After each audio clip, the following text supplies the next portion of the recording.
Max Steel review: an action figure gets lost in big screen translation. Max Steel is a movie sprung from a children's action figure, a slick Mattel toy from the late 1990s that varies in length, width and style, depending on which model you picked up.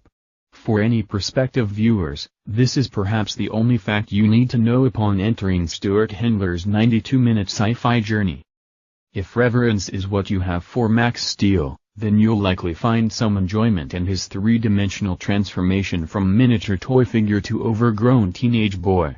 As for the rest, Hendler, Sorority Row, offers up essentially nothing. Despite its sizable production costs, Max Steel is a spectacle without the spectacle, an autumnal, amorphous blockbuster that just sits there, suspended in midair, as you soak in its ceaseless banality. The sameness of Max Steel begins with its protagonist, taciturn 16-year-old Max, Ben Winchell, finding Carter, frustrated with his single mother, Molly, Maria Bello. Once again, the two of them have uprooted to another town in the hopes of starting anew. "Fresh start number 9. Says Max, sarcastically. "It's only the 8th time," replies Molly. This is the type of witty banter we're privy to for the next hour and a half. There are reasons why they've relocated, and why they're without a father and husband. However, since screenwriter Christopher Yost, Thor, The Dark World, is careful, or, rather, obstinate, about disclosing them, it seems unfair to do so in a review. What's important to know is that there is tension between Molly and Max.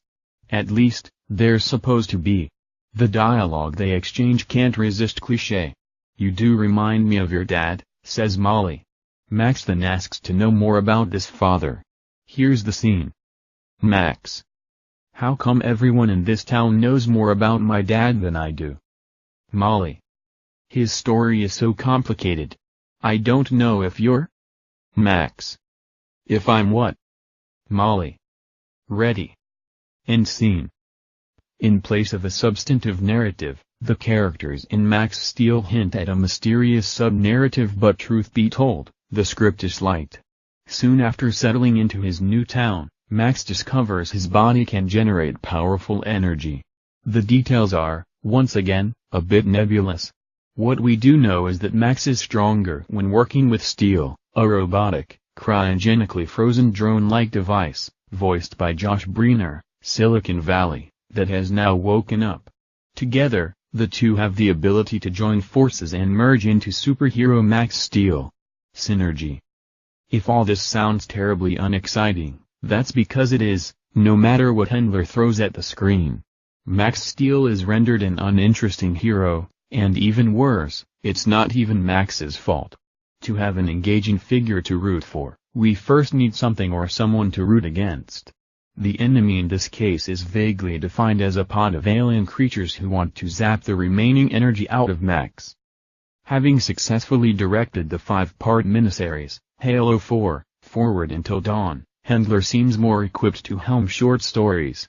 Or, at the very least, fractions of a larger narrative stretched out across multiple episodes, as in his TV series, H+. As it stands, Max Steel is unfocused from beginning to end. Despite what appears to be a paucity of material to work with, the film feels overwhelmed by itself. In one scene Max is having boba tea with a high school crush, in the next, the world is ending. There's no sense of time, place, or rhythm. The amount of scenes that are promptly ended by Max yelling, "I gotta go. Sorry," are comical.